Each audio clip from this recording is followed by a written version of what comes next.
बिस्मिल्लाहिर्रहमानिर्रहीम। आज की वीडियो में हम गुस्ल और तहारत के बड़े ही अहम मसाइल बताने जा रहे हैं।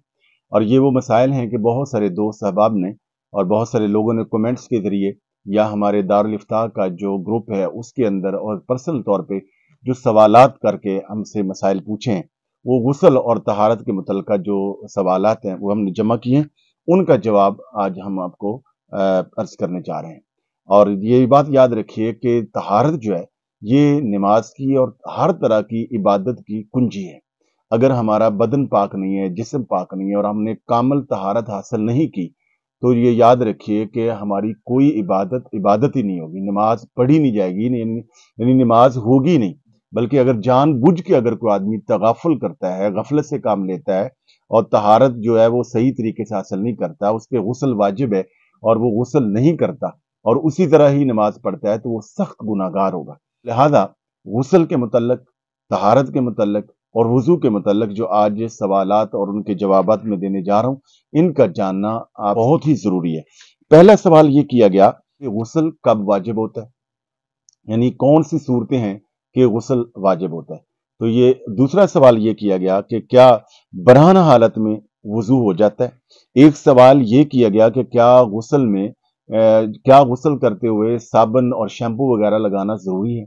एक भाई की तरफ से ये भी सवाल किया गया कि अगर हम पे गुस्ल वाजिब हो तो क्या लाजमी है कि हम कोई कलमा कलाम पढ़े, यानी कलमा तैयबा पढ़े, तब जाके हम पाक होंगे।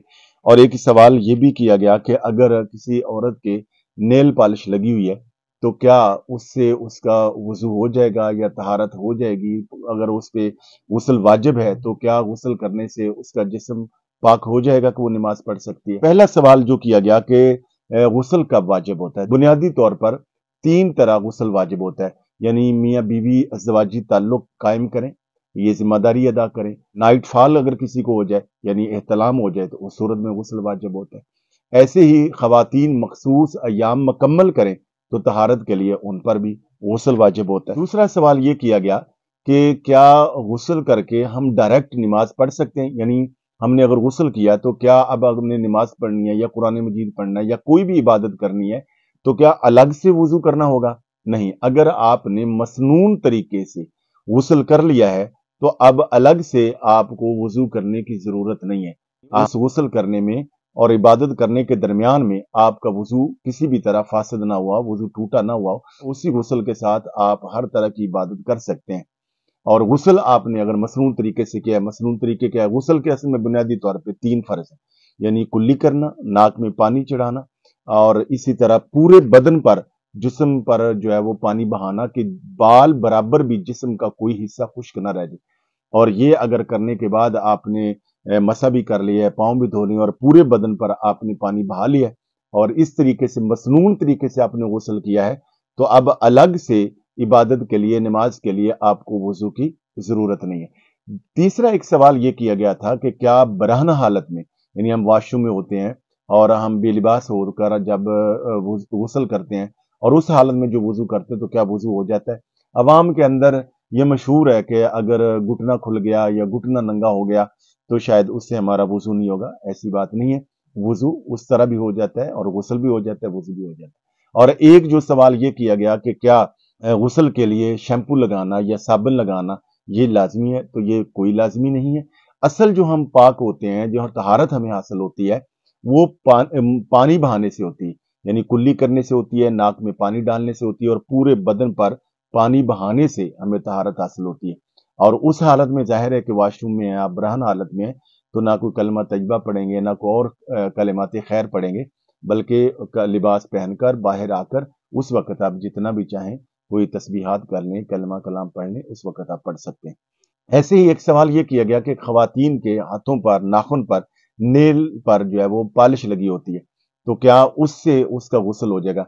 ये बात याद रखें कि अगर किसी औरत के नाखून पर पॉलिश लगी है या किसी औरतें अक्सर आटा गूंथती हैं, आटा जम गया है नाखून के ऊपर, इस तरह आजकल खवातीन जो लिपस्टिक लगाती हैं, तो ऐसी लिपस्टिक्स आ गई हैं कि वो यानी वाटर प्रूफ होती हैं, उनकी लेयर बन जाती है, तह बन जाती है।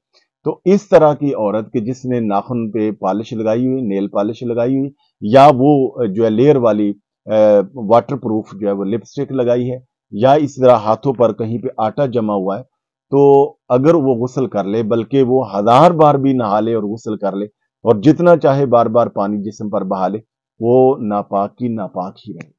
اس لیے ضروری ہے کہ نیل پالش جو ہے وہ اتاری جائے، اور اس طرح وہ واٹر پروف اگر لپسٹک ہے تو وہ اتاری جائے، اور اگر ناخن پر یا کسی بھی جگہ پر آٹا وغیرہ جمع ہوا ہے تو اس کو خرچ کر اتارا جائے، کیونکہ پورے بدن پر پانی کا بہانا لازمی ہے۔ اگر ایک بال برابر بھی جسم کا کوئی حصہ خشک رہ جائے، وہ مرد ہو یا عورت ہو، تو غسل نہیں ہوتا، اور اگر وہ بندہ ناپاک ہے تو وہ ناپاک ہی رہے گا۔ کہ مردوں کے لیے بھی ضروری ہے کہ اگر مردوں پر غسل واجب ہے اور وہ طہارت حاصل کر رہے ہیں، تو اور انہوں نے کوئی انگوٹھی وغیرہ پہنی ہوئی ہے، تو وہ انگوٹھی کو اس طرح اچھے طریقے سے، یعنی وہ حرکت دیں گے، پھیریں گے، اور تاکہ پانی جو ہے وہ نیچے سے بہ جائے۔ انگوٹھی کے نیچے بھی اگر انگوٹھی کی وجہ سے، یا کوئی بھی ایسا عورت نے بھی اگر زیور پہنا ہوا ہے، ایسا زیور کہ جس کی وجہ سے جسم کا حصہ کوئی خشک رہ گیا، پانی نیچے نہ پہنچا، تو اس کا بدن جو ہے وہ ناپاک ہی رہے گا۔ تو یہ وہ ضروری مسائل تھے جن کا جاننا بہت ضروری ہے۔ آپ سے گزارش ہے کہ ویڈیو کو لائک بھی کر دیجیے کریں، اور صدقہ جاریہ کے طور پر دوسروں کو شیئر کریں، تاکہ زیادہ سے زیادہ لوگوں تک جو ہے وہ خیر کا پیغام، دین کا پیغام پہنچے۔